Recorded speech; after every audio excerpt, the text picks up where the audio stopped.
Hello, all of you. So, we have already finished module 2, 3, 4, 5 of your DOM subject. So, in coming few lectures, I will be taking extra numericals of module 3 and 4.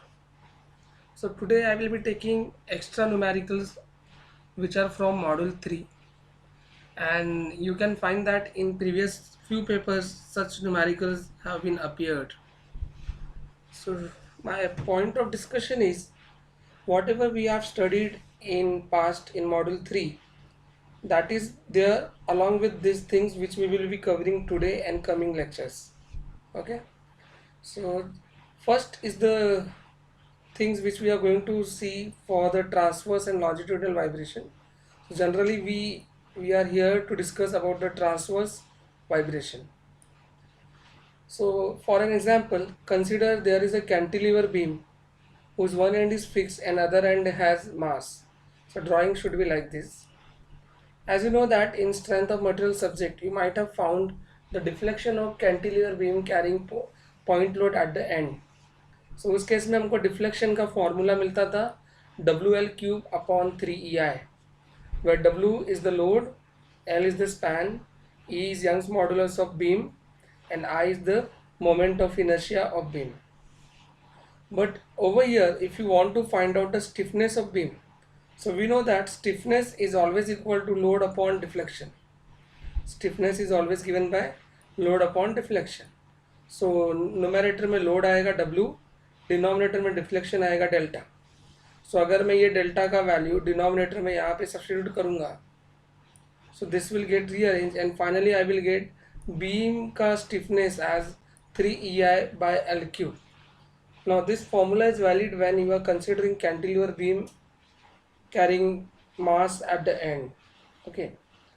Now case 2 is the beam with the central load. So this is nothing but a simply supported beam carrying point load or the load at the mid span. You can see the drawing. This is simply supported beam carrying load at the mid of span. Now for that situation, deflection of beam is always given by WL³/48EI, and stiffness of beam is always given by 48EI/L³. Okay, and this formula you will get once you substitute delta in denominator of this formula. Okay, so accordingly you will get the stiffness of beam. Now the third case is there is a cable, vertical cable or the cable member which is carrying mass at the end, and that cable has a stiffness. That cable has stiffness. So what is the stiffness of cable? Okay, so what is the stiffness of cable?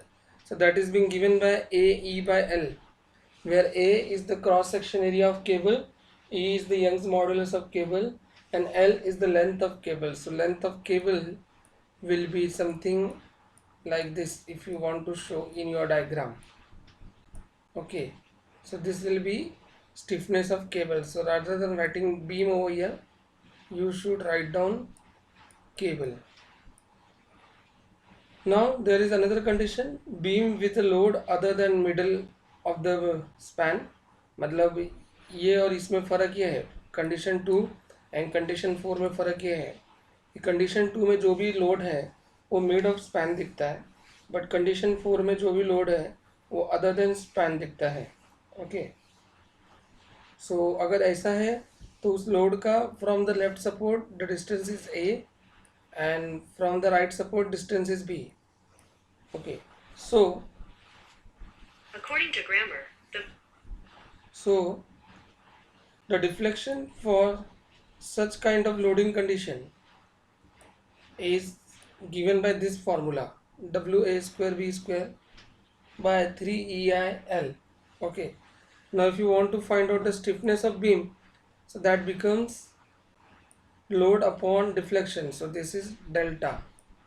Okay, so just substitute the value of delta over here, you will get this formula. Okay, so अब ये क्या है, ये क्यों कर रहे हैं हम, इसको समझना बहुत ज़रूरी है.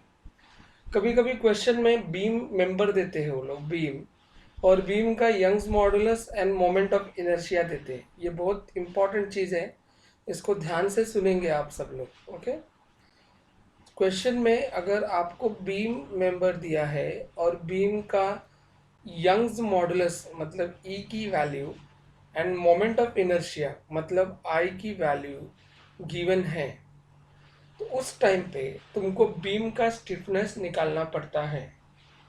I am again repeating, in university papers sometimes they give beam member. In such numericals they give Young's modulus of beam that is being designated as symbol E, and moment of inertia of beam that is being symbolized with the symbol I. Okay, so in such case you are supposed to find out stiffness of beam. Now what should be the formula to get stiffness of beam? That formula I have written here with the different case condition. Now in few numericals where I have observed that they have given the wire element in the numerical. So if wire is given and they give you the wire's Young's modulus and length, then you are supposed to find out stiffness of wire or cable. Okay, and that is being given by this formula, which is AE by L. Okay, so this is what a summary of formulae which I have prepared for your better understanding. So after this lecture you are supposed to note down this formula and try to remember this formula. Okay, now this is the question from Mumbai University. So just I am reading it for you.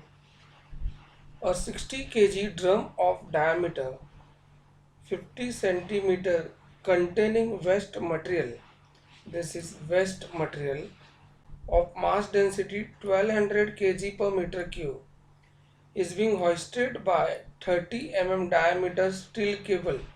Now you can see here, यहाँ पे आपको cable करके word mention किया. When the drum is to be hoisted 10 meter, the system's natural frequency is measured 36 Hz. Determine the volume of waste in the drum. Take E is equal to 2 into 10 is 200 into 210 into 10 is to 9 Newton per meter square for cable. अब मैंने आपको इसी table में just मैं बता रहा था कि अगर आपको क्वेश्चन में केबल दिया गया रहेगा तो आपको केबल का स्टिफनेस वैल्यू फाइंड करना पड़ेगा. और केबल का स्टिफनेस का फॉर्मूला क्या है? A E by L. अब E मतलब Young's modulus of cable material. तो आपको क्वेश्चन में ध्यान से देखो, Young's modulus of cable material दिया है. A मतलब एरिया ऑफ केबल. तो आपको क्वेश्चन में डायमीटर ऑफ केबल दिया है 30 mm. तो आप एरिया निकाल सकते हैं क्योंकि सर्कुलर केबल है तो एरिया आएगा π/4 ऑफ डायमीटर स्क्वायर. एंड जो लेंथ है, लेंथ ऑफ केबल, वो उन्होंने डायरेक्टली बोला है when the drum is to be hoisted by 10 metre. Hoisted मतलब उसको लिफ्ट करना है. सो 10 मीटर से अगर उसको लिफ्ट करना है तो बट ऑब्वियस है केबल का जो इनिशियल लेंथ रहेगा वो 10 मीटर ही रहेगा. 10 मीटर पे हुक लगा के वो ड्रम को टाइट करेगा, देन उसको लिफ्ट अप करेगा. So in that way we can say that length of the cable is 10 metre. Okay, now try to understand this numerical clearly. There is a drum. That drum is of self weight of 60 kg. That drum has self weight of 60 kg. That drum has a diameter of 50 centimeter. उस drum के अंदर waste कचरा भरा हुआ है और उस कचरे का density 1200 kg per metre cube है. ओके, अब उस ड्रम को लिफ्ट करना है by using 30 mm diameter steel cable. और जब उसको 10 मीटर से हमको लिफ्ट करना है तो उस टाइम पे सिस्टम की नेचुरल फ्रीक्वेंसी 36 हर्ट्ज है. ओके, तो हमको उस ड्रम के अंदर कितना वॉल्यूम है कचरे का वो फाइंड करके देना है. ओके, सो पहले तो ये ड्राइंग मैंने आपको बेटर अंडरस्टैंडिंग के लिए बताई है. So this is your drum which you are considering. Now you know that natural frequency is always equal to under root of K equivalent by M equivalent. Okay, I will be writing M equivalent क्योंकि drum को जो है हम linearly ऊपर नीचे करने वाले हैं. ठीक है, मैंने आपको बताया है जब एक्स कोऑर्डिनेट सिस्टम होता है, एक्स कोऑर्डिनेट सिस्टम, तो वो दौरान ओमेगा एन का वैल्यू जो होता है under root K by M होता है. Okay, and for that reason I have mention under root K equivalent by M equivalent. ठीक है. So what we can do, ये अपना फॉर्मूला है, ये अपने को पता है, हमने डिराइव किया है. अब इसके अंदर जो स्टिफनेस होगा वो स्टिफनेस किसका होगा, सिर्फ और सिर्फ केबल का होगा. सो केबल का स्टिफनेस कैसे निकालते हैं हम, ए ई बाय एल करके निकालते हैं. A is the area of cable which will be pi by 4 of diameter square. E is the Young's modulus of cable which is 2 into 210 into 10 is to 9, and L is the length of cable which is 10 meters. So accordingly you will get the stiffness of cable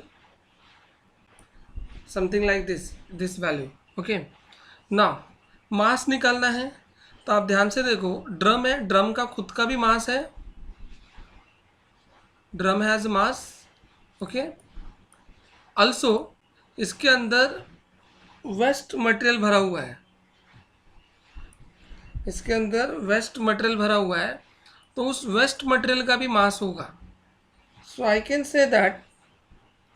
से that mass equivalent में क्या क्या आएगा, equivalent mass में क्या क्या आएगा, mass of drum that is cylindrical drum plus mass of waste. Okay, अब जो मास ऑफ ड्रम है वो 60 kg है, आपको पहले से पता है. और mass of waste, as you know that density is always equal to mass upon volume. So if I multiply density with the volume, I will get mass. तो मैंने यहाँ पे वही किया है, वेस्ट मटेरियल का mass will be equal to density into volume of waste material. Okay, अब तुमको क्वेश्चन में वेस्ट मटेरियल का density is already given which is 1200 kg per metre cube. So देखो यहाँ पे I have substituted 1200. Volume is to be obtained, तो ये volume मैंने फाइंड अननोन रखा है, और ये 60 आपको पहले से पता है. तो what we did, equivalent mass में क्या क्या लिया हमने, मास ऑफ ड्रम लिया and mass of waste material लिया. ड्रम का मास पहले से दिया था, और वेस्ट मटेरियल का मास रो इनटू वॉल्यूम किया. रो आपको वेस्ट मटेरियल का पहले से दिया है, वो सब्स्टिट्यूट किया. So mass equivalent in terms of volume मिल गया. एंड के स्टिफनेस, सिर्फ केबल एक ही मेंबर है तो उसका स्टिफनेस हमने यहाँ पे कंसिडर कर लिया. Okay, so in that way you can use omega N is equal to 2 pi F N का कॉन्सेप्ट, बिकॉज आपको नेचुरल फ्रीक्वेंसी यहाँ पे दी गई है 30 हर्ट्स, 36 हर्ट्स. सो अगर फ्रीक्वेंसी हर्ट्स में दी जाती है तो omega N can be 2 pi F N, और ये एफ एन का वैल्यू जो है वो हर्ट्स में सब्स्टिट्यूट करने का, you will get omega N 226.194 radians per second. Once you get omega n with that value, so you can substitute omega n is under root k equivalent by m equivalent. I already told you here. Okay, then you know all the values. Put omega n here left hand side, k equivalent numerator में डालो and mass equivalent denominator में डालो. अब mass equivalent में एक value unknown है, वो है वॉल्यूम ऑफ वेस्ट मटेरियल. पूरे को जब सॉल्व करोगे तो आपको वॉल्यूम ऑफ वेस्ट मटेरियल मिल जाएगा which is 0.1917 metre cube. So you can see that this is logical question which have been appeared in examination. So I hope you have understood everything in detail. Just you want to know that कि आपको अगर question में cable दिया है तो cable का stiffness कैसे निकालना है, उसका लॉजिक मैंने बताया. ड्रम का भी मास दिया था, वेस्ट का भी डेंसिटी दिया था, मतलब मास दिया ही है, तो इक्विवेलेंट मास में दोनों को कैसे कंसिडर करना है वो पता है. Okay, then we should go for the next question. Now over here we are interested in determining the natural frequency of this complex system. हमको यहाँ पे नेचुरल फ्रीक्वेंसी फाइंड करनी है इस कॉम्प्लेक्स सिस्टम की. ओके, तो आप देख सकते हो एक सिंपली सपोर्टेड बीम दिख रहा है यहाँ पे मुझे.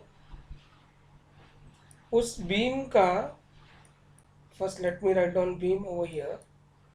So this beam has Young's modulus and moment of inertia, area moment of inertia. तो उस बीम का ये दो वैल्यू आपको मेंशन करके दिया गया है. फिर उसके किसी तो एक डिस्टेंस पे from left it is 2 metre and from right it is 1 metre.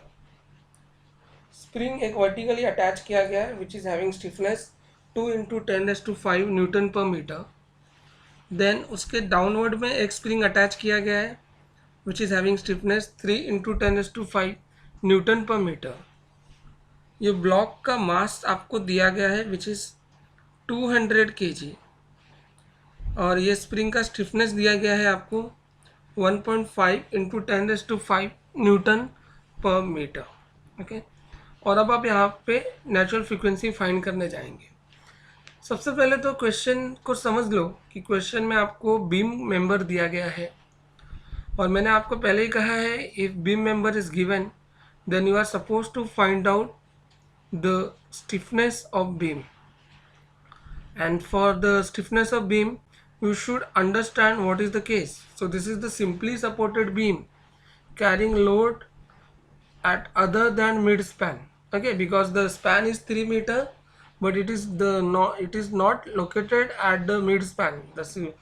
The other systems are not located at the mid span.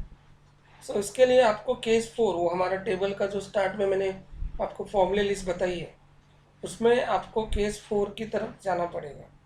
Okay, अब अगर आप उस केस में जाते हैं तो stiffness of beam is always given by this formula 3EIL/A²B².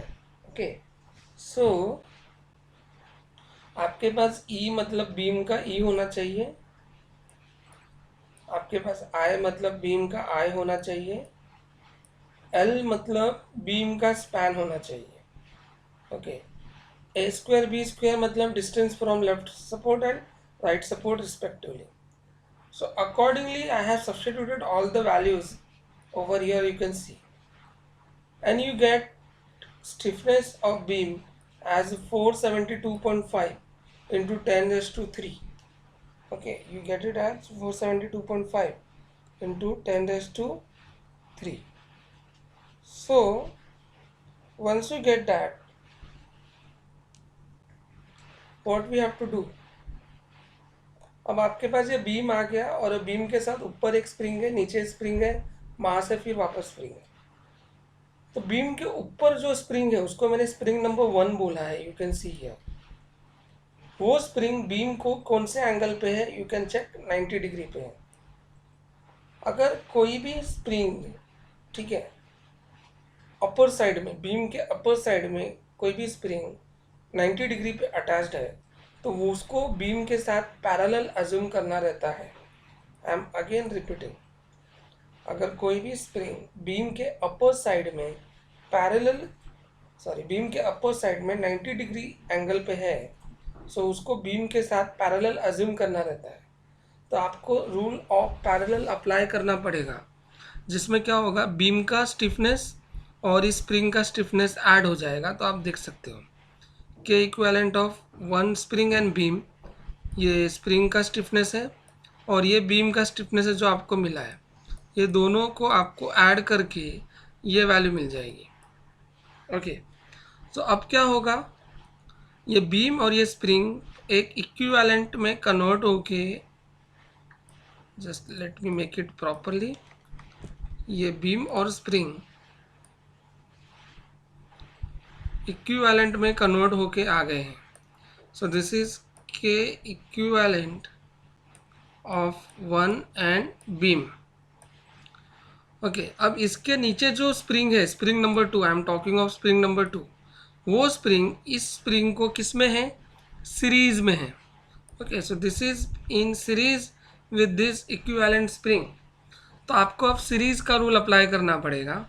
तो आपको तो पता ही है सीरीज का रूल क्या होता है, 1/K equivalent of 1 2 beam is equal to 1/, अभी आपको क्या करना है, ये वाले स्प्रिंग का स्टिफनेस 1/, करना, दैट इज 3 × 10⁵, और ये वाला स्प्रिंग जो ऑलरेडी ऊपर आपने फाइंड किया है जिसका स्टिफनेस है 672.5 इंटू 10⁻³ तो इसको 1/3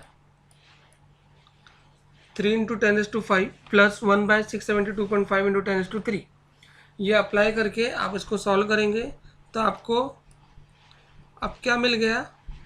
अब ये वाला स्प्रिंग और ये स्प्रिंग का एक ही अरेंजमेंट मिल जाएगा, something like this. You will get only one arrangement. अब क्या हो रहा है, इधर पे मास है और वापस एक स्प्रिंग है, दैट इज स्प्रिंग नंबर 3। अब मैंने आपको पहले ही बताया है, अगर कोई भी दो स्प्रिंग सेपरेटेड बाय मास होते हैं तो उनको हम रूल ऑफ पैरेलल अप्लाई करते हैं। ओके, सो अगर इस तरीके से मैं रूल ऑफ पैरेलल अप्लाई करता हूँ तो अब मुझे क्या करना है, जो मुझे प्रीवियसली सारे का कॉम्बाइंड होके जो मिला है उसके साथ ये स्प्रिंग नंबर 3 का स्टिफनेस ऐड करना है। यू कैन सी हियर, आपको जो आंसर यहाँ पे मिला था वो मैंने यहाँ पे डाला है और ये जो थर्ड स्प्रिंग है उसको डायरेक्ट ऐड किया because we have to assume spring in parallel. And once you get equivalent stiffness, then omega n is under root k by m। आपको k की वैल्यू ये मिली है और m एक ही मास है 200 kg, वो अगर आप यहाँ पे डालोगे तो आपको 41 रेडियंस पर सेकेंड का आंसर आ जाए। सो इस क्वेश्चन को जस्ट मैं रिकैप करता हूँ so that you should understand इसमें क्या करना था। पहले तो इस क्वेश्चन में बीम दिया था और बीम का Young's modulus and moment of inertia provided था। तो इस तरीके से हमने उस बीम का हमने स्टिफनेस फाइंड कर लिया, क्योंकि कंडीशन भी हमको समझ में आ गई थी कि ये सिंपली सपोर्टेड बीम है and carrying load not at the mid span. उसके हिसाब से मैंने बीम का स्टिफनेस फाइंड किया हियर। एक बार स्टिफनेस मिल गई ना, उसके बाद आपको देखना है बीम के ऊपर स्प्रिंग है और वो कौन से एंगल पे है। तो वो मोस्टली 90 डिग्री पे ही होता है। तो बीम के ऊपर जो स्प्रिंग था उसको एक ही स्प्रिंग था, इसके लिए उसको डील कर रहे हैं तो उसको हमने पैरेलल का रूल लगा के एक इक्विवेलेंट फाइंड किया हियर। ओके, फिर अब वो एक स्प्रिंग आ गया है जिसमें बीम और 1 का पूरा कंबाइंड इफेक्ट है। अब ये स्प्रिंग 2 उसको सीरीज में हो जाएगा तो उसका भी इक्विवेलेंट फाइंड किया ओवर हियर। अब पूरा एक कंबाइंड इफेक्ट आया है स्प्रिंग का, बीच में मास है और लास्ट में थर्ड स्प्रिंग है, तो उसको पैरेलल का रूल लगा के हमने फाइनल स्टिफनेस निकाला एंड देन ओमेगा एन के फॉर्मूले में उसको सब्स्टिट्यूट करके हमने नेचुरल फ्रीक्वेंसी फाइंड कर लिया। Okay, after that let's go to the next question. This is again Bombay University question. So they have asked you to find out the natural frequency of the system shown in figure। और question में just यहाँ पे एक चीज़ मुझे लिखनी है, इसको cable लिख के ऐसा मेंशन किया गया है। तो this is cable. Okay, this is cable. That cable has area 2 into 10⁵ metre square. That cable has a Young's modulus 100 into 10⁹ Newton per meter square. That cable has a length of 2 meter. Then after that there is one spring which has a stiffness of 3 into 10⁶ Newton per meter. Okay, 3 into 10⁶ Newton per meter. After that they have attached one mass of 100 kg. Then another spring of 1 into 10⁶ Newton per meter. First let me tell you, if you are provided with the cable then you should find out the stiffness of cable। ये already मैंने आपको बताया है। तो stiffness of cable will be AE by L। area of cable is known to you, Young's modulus of cable is known to you, and you already know the value of length of cable। just put it there, you will get cable stiffness। then you can see that this cable and this spring 1 is in series। then we have to apply the rule of series, that is 1 upon k equivalent of 1/3 into 10⁶ plus 1/1 into 10⁶। accordingly you will get k equivalent of cable and this one spring।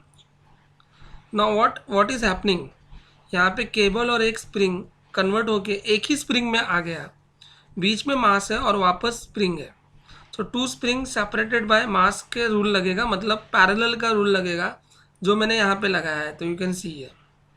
And after that you can just substitute omega n is equal to under root k equivalent by m, which is the value over here. Just substitute karo and you will get natural frequency for the given system. So you can see that things are very simple. I'm just revising it for you. So cable का stiffness निकालो, फिर ये spring के साथ उसको series में लगा दो, फिर वो एक वाला स्प्रिंग मास और एक स्प्रिंग, तो दो स्प्रिंग एक मास, तो पैरेलल का रूल लगा दो, and then finally you can go for natural frequency. Okay, so in that way these things were going on. Now generally what I found, students face problem while substituting the unit, while writing the unit. So I just tried to give you the concept of how to note down the unit. So we know that force is directly proportional to displacement for linear system, x coordinate system. So ये direct proportional sign को replace करते हैं constant के साथ, तो वो आता है k.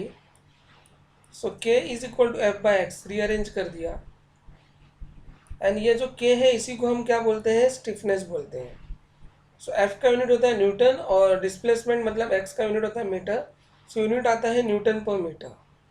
ओके, अगर यही सिस्टम एंगुलर कोऑर्डिनेट में हो, angular coordinate, so angular coordinate में फोर्स के जगह पे टॉर्क आता है और डिस्प्लेसमेंट के जगह पे एंगुलर डिस्प्लेसमेंट आता है.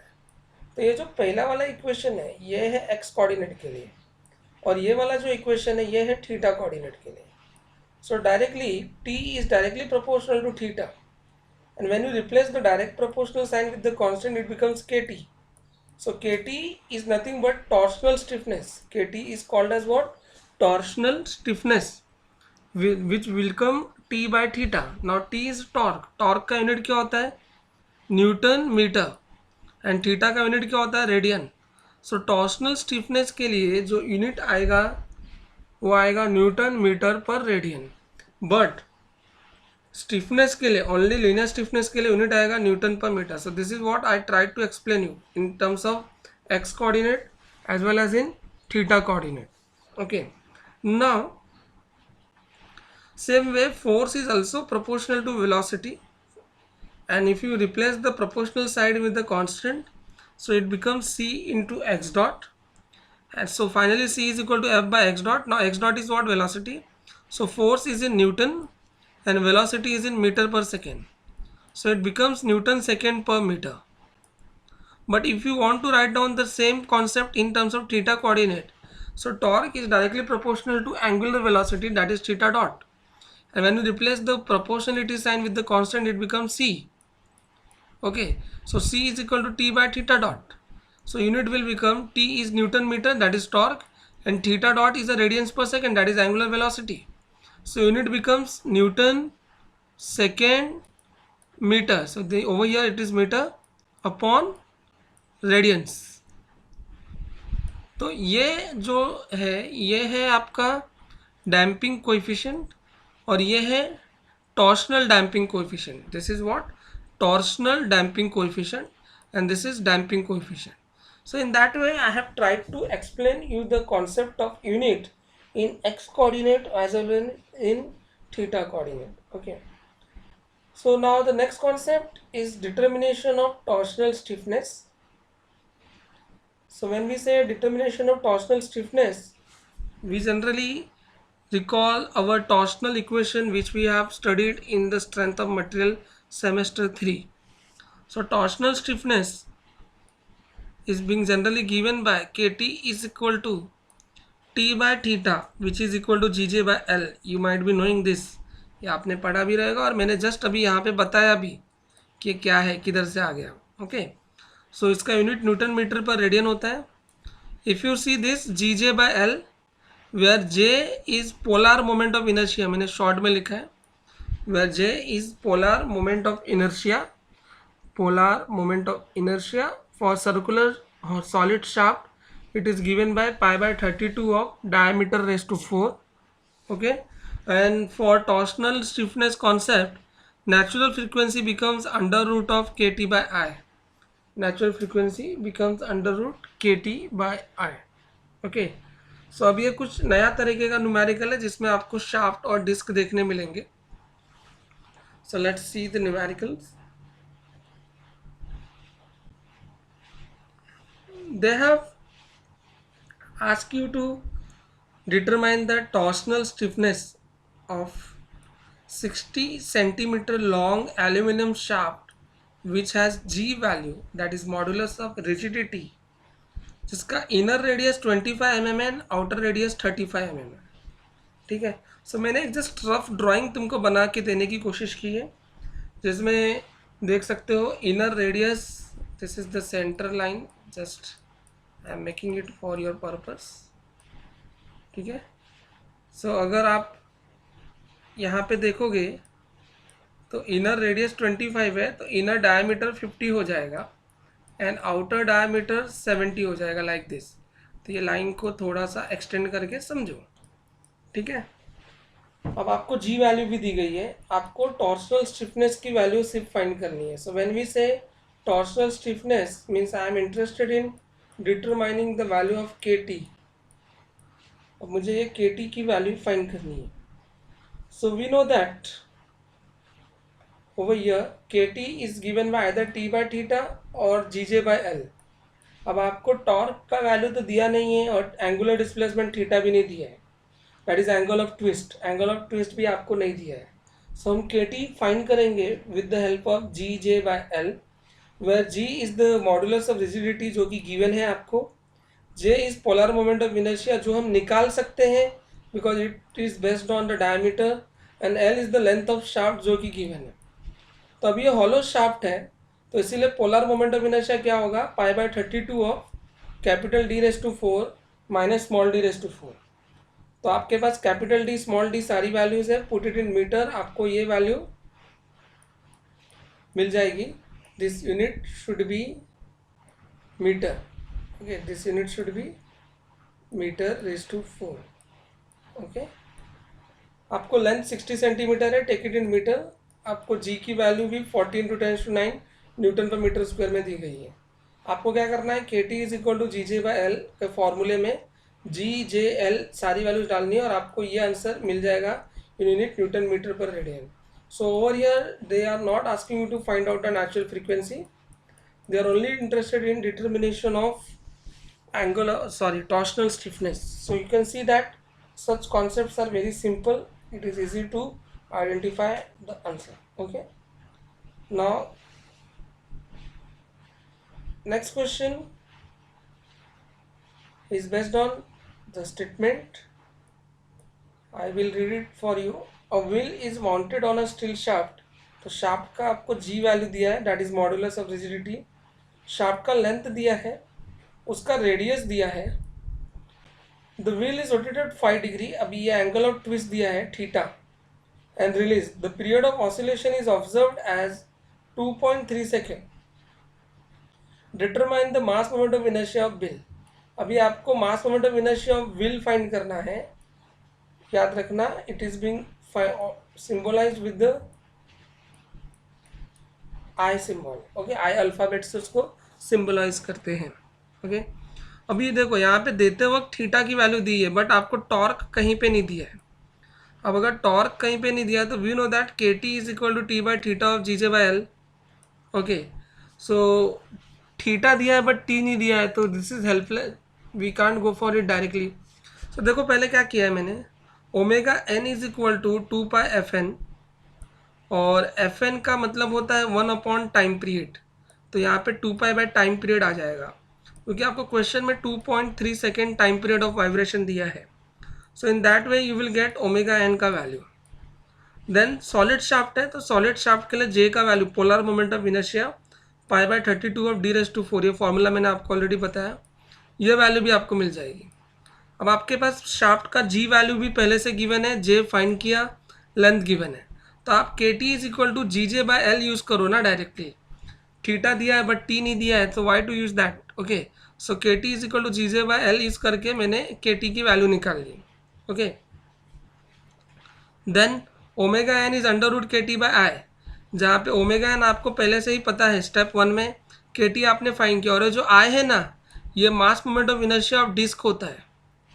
ठीक है, ये होता है mass moment of inertia of disc. तो इसमें वो डिस्क का मास मोमेंट ऑफ इनर्शिया ही अननोन है, वही हमको फाइंड करना है. ओके, सो इन दैट वे आपको ये वैल्यू मिल जाएगी. Okay, so it is very simple, you can see, just you have to make use of proper use formulas terms and then get the answer. Then this is the last question of today's session. So they have asked you to determine the natural frequency of the torsional vibration of system shown figure. ठीक है, थोड़ा drawing rough हो गया है ज़्यादा, but try to understand. यहाँ पे एक शार्प मेंबर है. ओके, जिसके यहाँ पे ए बी जो है हॉलो है. ठीक है, ए बी हॉलो है, बट उसके अंदर स्टील शाफ्ट है विथ एल्यूमिनियम कोर. अभी कोर का मतलब क्या होता है? Solid member. और इसको अगर समझने की कोशिश करेंगे तो ए बी सेक्शन जो है हॉलो है. तो ये देखो बाहर वाला पोर्शन ये कुछ मैंने इस तरीके से दिखाया है, you can just see here. ठीक है, तो ये शेड जो किया है तो ये हॉलो मेंबर को डिफाइन करेगा. ओके, तो इसका अर्थ ये निकलता है कि आपका ये जो पोर्शन है वो स्टील है बाहर वाला,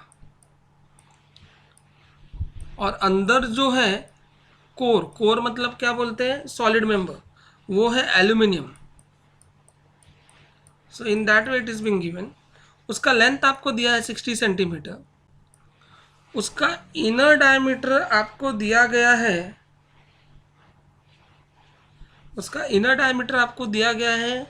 सी, उसका इनर रेडियस दिया है 20 mm. यहाँ पे लिखा भी है 20, वो कट हो गया but I am writing over here 20 mm. उसका आउटर रेडियस जो है 40 mm है. So this is 40 mm. अब जो मेंबर BC है, BC is made up of solid steel shaft. वो सॉलिड स्टील शाफ्ट है, मतलब यहाँ से लेके यहाँ तक, this is solid steel shaft. Okay, उसका जो डायमीटर है वो है 18 mm. This is 18 mm. ठीक है, फिर जो DE मेंबर है वो D है सॉलिड एल्यूमिनियम शाफ्ट. वो भी सॉलिड एल्यूमिनियम शाफ्ट है जिसका डायमीटर है 50 mm. और जो लेंथ BC है वो 80 सेंटीमीटर है, और लेंथ DE जो है वो 120 सेंटीमीटर है. और बीच में आपको डिस्क अटैच करके दी गई है. ठीक है, उस डिस्क का मोमेंट ऑफ इनर्शिया वैल्यू भी दिया गया है. Okay, which is 34 kg metre square. ये 34 kg मीटर स्क्वायर है, 34 याद रखना. ठीक है, आपको modulus of rigidity of steel member and aluminium member दोनों दे दिया गया है. यहाँ पे देखो करना एकदम आसान तरीके से है. आपको सारे के सारे शाफ्ट है ना, तो सारे के सारे शाफ्ट के आपको टॉर्शनल स्टिफनेस निकालने पड़ेंगे, KT निकालने पड़ेंगे. ओके, बट अगर आप KT का फॉर्मूला देखोगे तो GJ/L होता है. तो J मतलब पोलर मोमेंट ऑफ इनर्शिया. तो पहले तो आपको सबके polar moment of inertia find करने पड़ेंगे. तो जो एल्यूमिनियम है वो यहाँ पर है, सॉलिड है, मैंने बताया. सो π/32 ऑफ d⁴. उसका डायमीटर आपको पता चलेगा क्योंकि इनर डायमीटर 20 है तो आउटर डायमीटर कितना हो जाएगा 40. तो एल्यूमिनियम का डायमीटर 40 है, वो यहाँ पे डालो. सो KT ऑफ एल्यूमिनियम मिल जाएगा GJ/L. फॉर्मूले में सब्स्टिट्यूट करो, आ जाएगा. ओके, फिर स्टील AB का स्टील मेंबर वो हॉलो है, तो π/32 of capital d⁴ minus small d⁴. आपको रेडियस दिया है तो डायमीटर निकाल सकते हो. So external diameter is 80 mm, inner diameter is 40 mm. So accordingly यहाँ पे वैल्यूज डालिए. ठीक है, and you get the answer. Now make sure this is not in mm⁴, it is in m⁴. तो इसी तरह से आप KT वैल्यू भी निकाल लोगे. अब आप अगर देखोगे तो एल्यूमिनियम जो है वो स्टील के अंदर इंसर्ट किया गया है. इसका मतलब ये दोनों मेंबर पैरेलल में है. तो AB जो है वहाँ पे स्टील भी है एल्यूमिनियम भी है. तो पहले तो दोनों के अंदर पैरेलल का रूल लगा के इक्विवेलेंट KTAB फाइंड करना पड़ेगा, जो देखो मैंने यहाँ पे किया है। पैरेलल का रूल लगेगा क्योंकि aluminium is inserted with in the steel shaft. Okay, अब इसके बाद आगे आते हैं हम BC मेंबर पे। तो ये सॉलिड मेंबर है जिसका J वैल्यू आपको डायरेक्टली π/32 d⁻⁴ मिलेगा। उसका डायमीटर 36 mm है, तो अकॉर्डिंगली आपको ये मिलेगा m/4 में। ठीक है, it is m/4। So KT of that value will be GJ/L, accordingly you get the answer।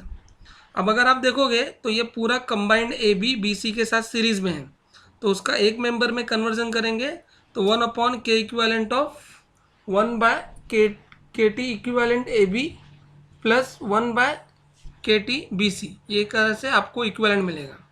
उसके बाद लास्ट वाले पे आना है, polar moment of inertia of DE जो कि सॉलिड स्टील है, अकॉर्डिंगली आपको J मिलेगा, KT मिलेगा। अब अगर आप देखोगे तो डिस्क के पहले आपको पूरा एक कॉन्फ़िगरेशन का इक्विवेलेंट मिल चुका है और डिस्क के बाद एक इक्विवेलेंट है। तो मैंने आपको पहले ही बताया, if 2 elements are separated by mass then it is in parallel. तो आपको उसके बाद कंबाइन के लिए पैरेलल का रूल लगाना है। So finally you will get equivalent stiffness. So ω/N is equal to √K/I equivalent. Okay, so आपके पास K की वैल्यू है और I की वैल्यू है, तो आपको नेचुरल फ्रीक्वेंसी का आंसर मिल जाएगा। Okay, so this is very simple but lengthy process. What you have to do, I make it very clear कि आपको सारे के सारे मेंबर्स का स्टिफनेस निकालना है और पैरेलल सीरीज रूल अप्लाई करते करते आगे जाना है, दैट्स इट। और टॉर्सनल स्टिफनेस का फॉर्मूला मैंने बता दिया है, KT is equal to GJ/L। ठीक है, so today I will stop here only. Just you have to do practice of all these things which I taught you today, and if in case you have any kind of doubt, you can ask your doubt on your official WhatsApp group or on my personal WhatsApp number. Thank you so much all of you. Take care.